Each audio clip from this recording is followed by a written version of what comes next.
Steve Bannon, the longtime close advisor to former President Donald Trump, was indicted Friday on 2 counts of contempt of Congress for defying a subpoena to provide documents and testimony to the special committee investigating the January 6 insurrection.Each misdemeanor count carries a maximum sentence of 1 year in prison and a minimum term of 30 days behind bars. A date hasn't been set yet for Bannon's first court appearance. The indictment comes just over 3 weeks after the House voted to hold Bannon in criminal contempt and refer the case over to the Justice Department to decide whether to take the matter to a grand jury. Earlier this week, Attorney General Merrick Garland had been asked about the status of the case and demurred, only saying generally that officials were following the normal review process.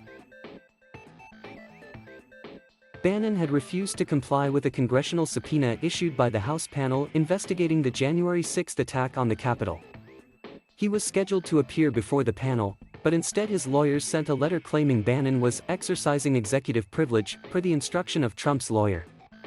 Trump himself has attempted to use executive privilege to block records from his administration being released to the panel, which is now the subject of a court fight. Bannon was the first former Trump aide to defy the panel's request based on Trump's claim of executive privilege. His indictment raises the stakes for other former aides who defy the committee at Trump's direction. Mark Meadows, Trump's former White House chief of staff, did not appear for a House panel deposition scheduled for Friday.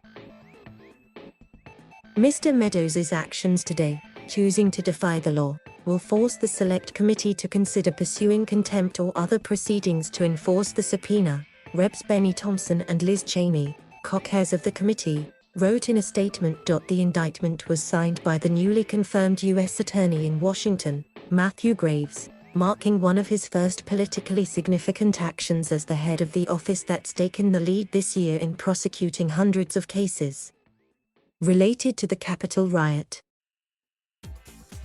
Trump and Bannon had something of a hot and cold relationship during Trump's time in the White House. They had a falling out in 2018 over insults Bannon was quoted as saying about Trump's family in Michael Wolff's book Fire and Fury, but reportedly had reconciled by the time Trump left office, after Bannon backed his voter fraud lies on his own popular podcast. Bannon at the time was facing federal criminal charges on allegations that he committed fraud as part of a Rebuild the Wall fundraising effort. Trump pardoned him hours before Biden was sworn in on January 20. Bannon did not respond to a request for comment about the indictment. Contempt of Congress prosecutions are extremely rare. A Congressional Research Service report from 2017 noted that previous attorneys general have directed the U.S. Attorney in Washington to not prosecute executive branch officials who were acting at the direction of a president who asserted executive privilege.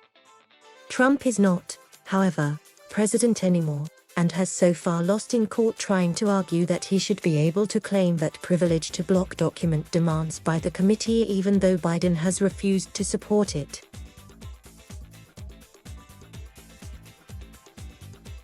Thank you for watching.